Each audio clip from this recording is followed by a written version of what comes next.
अब मैं आपको बताऊंगा पीयर ट्यूटोरिंग के क्या क्या ऑब्जेक्टिव है। देखिए, पीयर ट्यूटोरिंग का सबसे बड़ा ऑब्जेक्टिव तो ये है, जितने भी हमारे स्लो लर्नर है उनकी लर्निंग को अनहेंस करना। जितने भी हमारे डिसेबिलिटी वाले बच्चे हैं, जिन जिन बच्चों के अंदर लर्निंग डिसेबिलिटी है, उनकी लर्निंग को अनहेंस करना। पढ़ लेते हैं इसके अंदर क्या लिखा हुआ है। ऑब्जेक्टिव्स ऑफ पीयर ट्यूटोरिंग, इसके अंदर फर्स्ट पॉइंट है, the main objective of peer tutoring is to make good interpersonal and communicative relationship between the tutor and the tutee, because the success of peer tutoring depends upon the interpersonal and communicative relationship between the peers। देखिए, इसके अंदर ये कहा गया है कि peer tutoring का जो मेन ऑब्जेक्टिव है वो ये है, एक ट्यूटर और ट्यूटी के बीच में एक अच्छा इंटरेक्शन करवाना। ठीक है जी, ट्यूटर और ट्यूटी के बीच में क्या है, एक अच्छा इंटरपर्सनल रिलेशनशिप होना चाहिए और कम्युनिकेटिव रिलेशनशिप भी होना चाहिए, क्योंकि एक पीयर ट्यूटरिंग का जो ये मेथड है, जो ये प्रोसीजर है, उसकी सक्सेस इसी बात पे डिपेंड करती है कि दोनों के बीच में किस प्रकार इंटरेक्शन हो रहा है। इसके अंदर सेकंड पॉइंट है, improvement in tutees social behaviour and also develop the feeling of cooperation, friendship, mutual respect and acceptance among tutors and ट्यूटीज।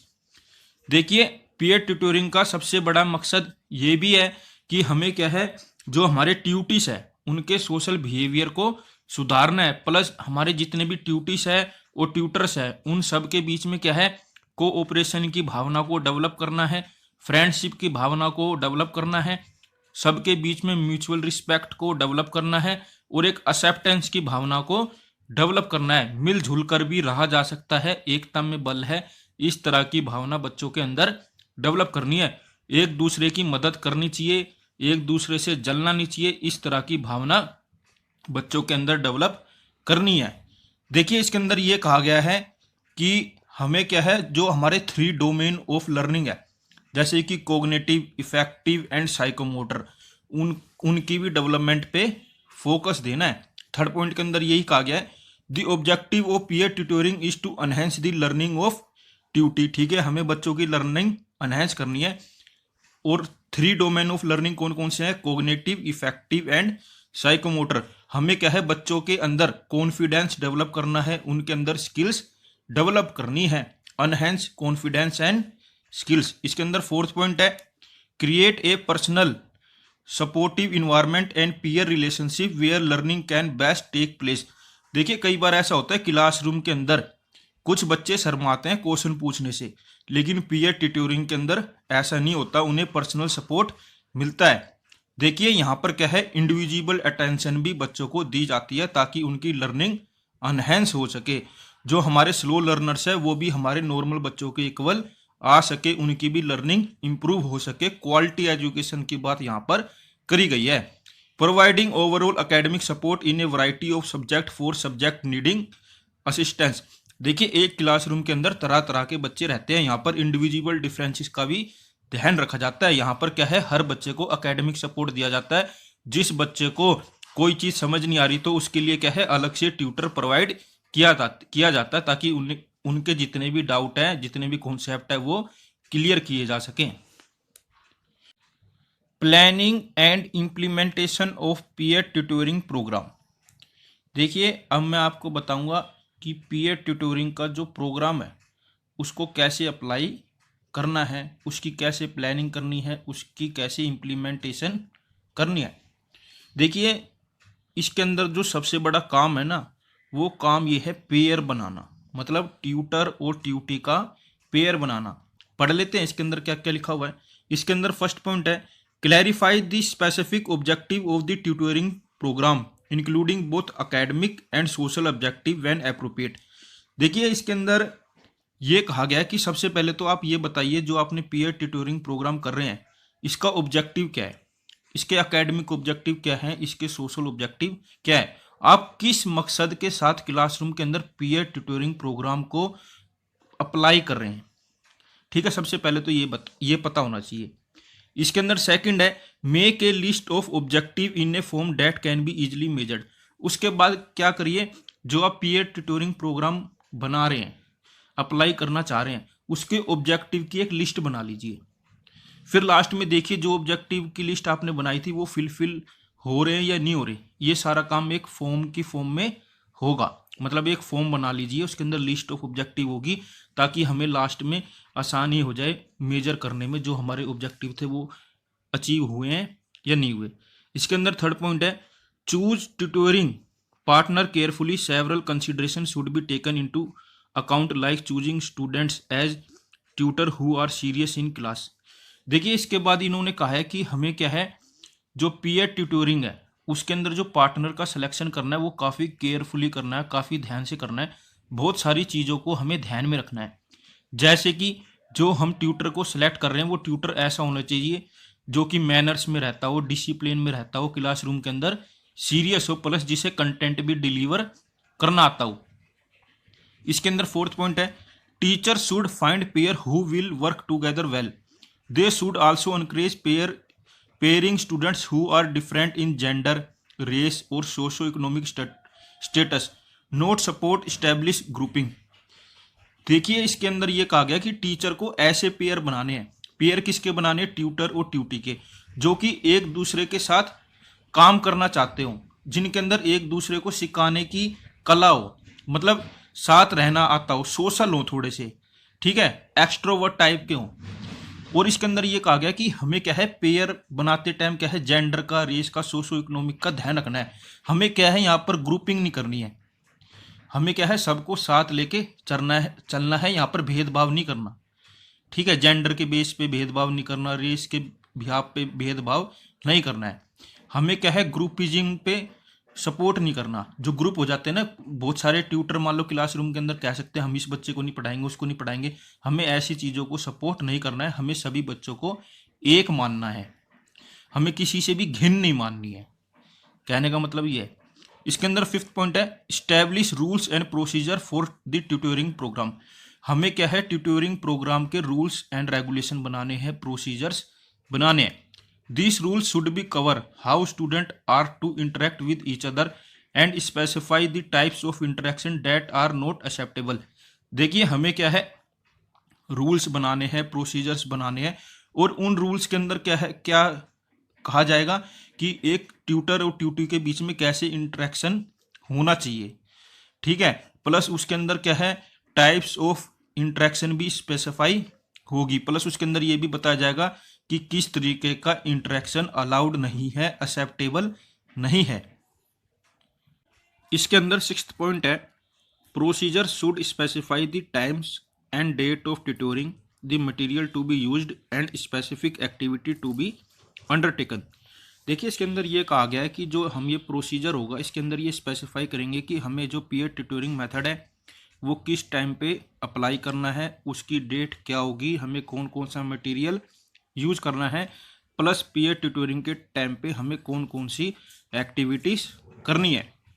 इसके अंदर सेवंथ पॉइंट है implement the tutoring program, monitor it carefully and be consistent in enforcing the rules and procedure, modify rule and procedure as necessary.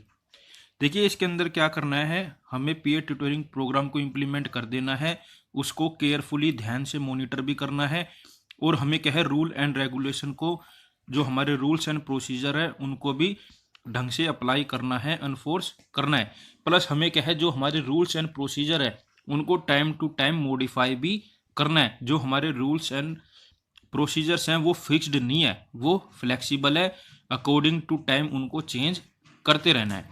इसके अंदर eighth point है evaluate the programme frequently, हमें क्या है programme को time to time evaluate करते रहना है, उसका मूल्यांकन करते रहना है। And do not wait for the end of the program to determine whether it is effective or not.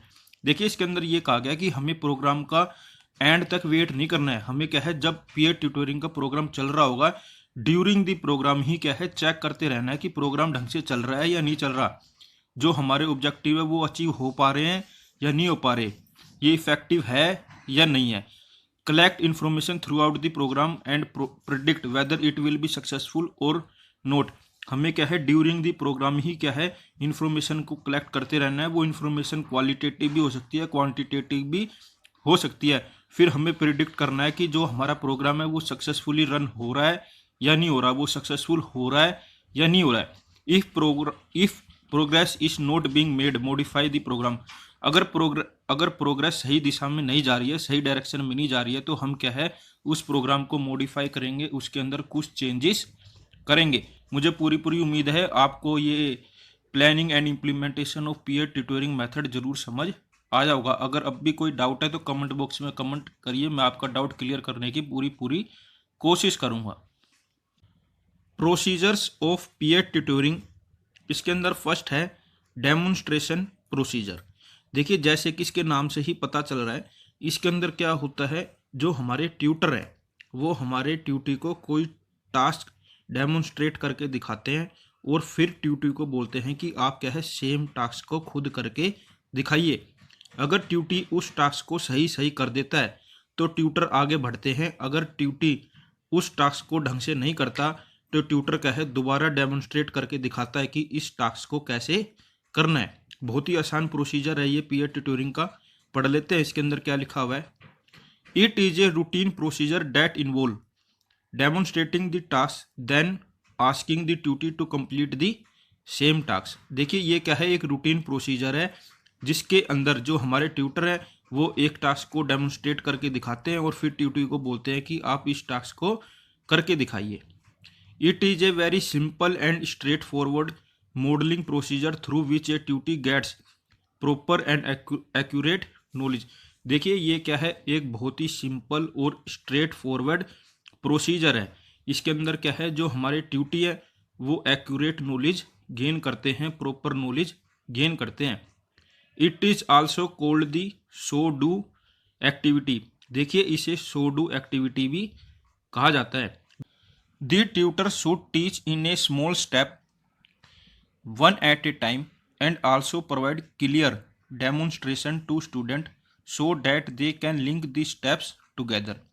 देखिए इसके अंदर जो हमारे ट्यूटर हैं वो बच्चों को स्मॉल स्टेप में पढ़ाते हैं, एक बार में एक ही टास्क को करवाते हैं, एक ही एक्टिविटी को करवाते हैं और बच्चों को क्या है बिल्कुल साफ सुथरे तरीके से बिल्कुल क्लियर डेमोन्स्ट्रेशन देते हैं और फिर बच्चे क्या है उन सभी स्टेप्स को एक दूसरे के साथ लिंक करते हैं। Tutor should ensure that the Tutee practice immediately after each task और स्टेप हैज़ बीन डेमोन्स्ट्रेटेड। देखिए अब यहाँ पर एक टीचर को ध्यान रखना है, जो वो डेमोन्स्ट्रेट करके दिखा रहा है उसको ये देखना है बच्चे उस टास्क को डेमोन्स्ट्रेशन कंप्लीट होने के बाद तुरंत करें। Students must show the tutor that they can complete each step of the required task in required sequence and in A proper way. अब यहाँ पर ये एक स्टूडेंट की ड्यूटी बन जाती है, एक ट्यूटी की ड्यूटी बन जाती है कि वो डेमोन्स्ट्रेशन को ढंग से देखे और फिर उसे करे, सीक्वेंस में करे, प्रॉपर वे में करे। प्रोसीजर्स ऑफ पीयर ट्यूटोरिंग के अंदर सेकंड पॉइंट है टेस्ट टीच प्रोसीजर। देखिए टेस्ट टीच प्रोसीजर के अंदर क्या होता है, जो हमारे ट्यूटर होते हैं वो हमारे बच्चे को कुछ सिखाते हैं इंस्ट्रक्शन के जरिए, डेमोन्स्ट्रेशन के जरिए, फिर वो क्या है तुरंत ही बच्चों का टेस्ट लेते हैं। अगर बच्चे पास हो जाते हैं तो ठीक है, अगर बच्चे पास नहीं होते, फेल हो जाते हैं, तो वो ये देखते हैं बच्चे फेल क्यों, उसको डायग्नोस करने की कोशिश, इसको देखते हैं कि लर्निंग में बच्चों को कहाँ कहाँ डिफ़िकल्टी हो रही है, फिर वो अगेन बच्चों को पढ़ाते हैं, डेमोन्स्ट्रेट करते हैं, इंस्ट्रक्शन देते हैं, फिर उनका टेस्ट लेते हैं, फिर देखते हैं बच्चा पास हुआ फेल हुआ। अगर बच्चा दोबारा फेल हुआ तो वो क्या है सेम प्रोसेस को दोबारा अप्लाई करते हैं। ये एक साइकिल की तरह चलता रहता है और ये जब तक चलता है जब तक बच्चे पास नहीं हो जाते, जब तक बच्चों की जो लर्निंग डिफ़िकल्टी है वो रिमूव नहीं हो जाती, जब तक बच्चों के लर्निंग गैप नहीं बढ़ जाते, जब तक ये प्रोसेस चलता रहता है। इसलिए इसको क्या है टेस्ट टीच प्रोसीजर कहा जाता है। पढ़ लेते हैं इसके अंदर क्या लिखा हुआ है। It involves 3 step process. First, the tutor test if the tutor can do the required task. If the tutor fails, then the task is analyzed to see what particular aspect of the task is causing difficulty and what are creating hindrances in the learning. देखिए इसके अंदर 3 step involve हैं इस process के अंदर। पहला क्या है, ट्यूटर टेस्ट करता है। अगर ट्यूटी ने रिक्वायर्ड टास्क कर दिया, अगर ट्यूटी फेल हो जाता है तो ट्यूटर क्या है एनालाइज करता है, कि कहाँ पर गलती हो रही है, उस गलती के कारण क्या है, उस डिफ़िकल्टी के क्या क्या कारण है, कौन कौन सी हिंड्रेंसेस आ रही है लर्निंग के दौरान, कौन कौन सी रुकावटें आ रही हैं। After appropriate demonstration and instruction the tutor is one again tested to see it। देखिए फिर हमारा ट्यूटर क्या करता है, appropriate demonstration देता है, इंस्ट्रक्शन देता है और फिर दोबारा टेस्ट लेता है कि आखिरकार ये दिक्कतें आ कर रही है। द डिफिकल्टी इज मास्टर्ड और remove and the tutee is able to cross the hindrances. फिर क्या है, उन डिफ़िकल्टीज़ को रिमूव किया जाता है और जो बच्चे को दिक्कतें आ रही थी, जो रुकावटें आ रही थी, उन्हें ख़त्म किया जाता है। If the tutor finds negative response, अगर मान लो इतना सब कुछ करने के बाद भी ट्यूटर को नेगेटिव रिस्पॉन्स आता है, the process is adopted and repeated till the problem is diagnose. तो ये प्रोसेस क्या है, जब तक चलता है, जब तक रिपीट होता है, जब तक वो प्रॉब्लम ख़त्म नहीं हो जाती। मतलब ये वजह ढूंढने की कोशिश करते हैं आखिरकार बच्चों को चीज़ें क्यों समझ नहीं आ रही, उसके क्या कारण है, डायग्नोस करते हैं, फिर बच्चों को रेमेडी प्रोवाइड करते हैं। इसके अंदर थर्ड स्टेप है ग्रुप और पेयर टीचिंग प्रोसीजर। देखिए इसके अंदर क्या होता है, एक चीज़ ट्यूटर करता है और दूसरी ट्यूटी करता है, फिर ट्यूटर करता है, फिर ट्यूटी करता है, मतलब अल्टरनेट ये चलता है। एक एग्जाम्पल के थ्रू समझाने की कोशिश करता हूँ। देखिए जैसे ओरल रीडिंग होती है, कोई लेसन है, तो उसके अंदर क्या होगा, एक चैप्टर है कोई, तो उसके अंदर एक पैराग्राफ तो ट्यूटर पढ़ेगा, नेक्स्ट पैराग्राफ ट्यूटी पढ़ेगा, फिर ट्यूटर पढ़ेगा, फिर ट्यूटी पढ़ेगा। ये जब तक चलेगा जब तक वो चैप्टर ख़त्म नहीं हो जाता। For example in oral reading exercise the tutor might read the first passage, the Tutee the second, the tutor the third one and so on. ये सब ऐसे ही चलता रहता है। This process goes on until the end of the lesson. ये जब तक चलेगा जब तक लेसन ख़त्म नहीं हो जाता। The tutor does the first of the assignment task and the third and so on until the assignment has been completed. देखिए इसके अंदर क्या होता है, जो हमारा ट्यूटर होता है ना, वो कोई भी टास्क हो या असाइनमेंट उसको अल्टरनेट करता है, मतलब पहला करेगा, तीसरा करेगा, पांचवा करेगा, सातवां करेगा और तब तक करता रहेगा जब तक वो असाइनमेंट ख़त्म नहीं हो जाता। मुझे पूरी उम्मीद है आपको प्रोसीजर ऑफ पीयर ट्यूटोरिंग ज़रूर समझ आया होगा।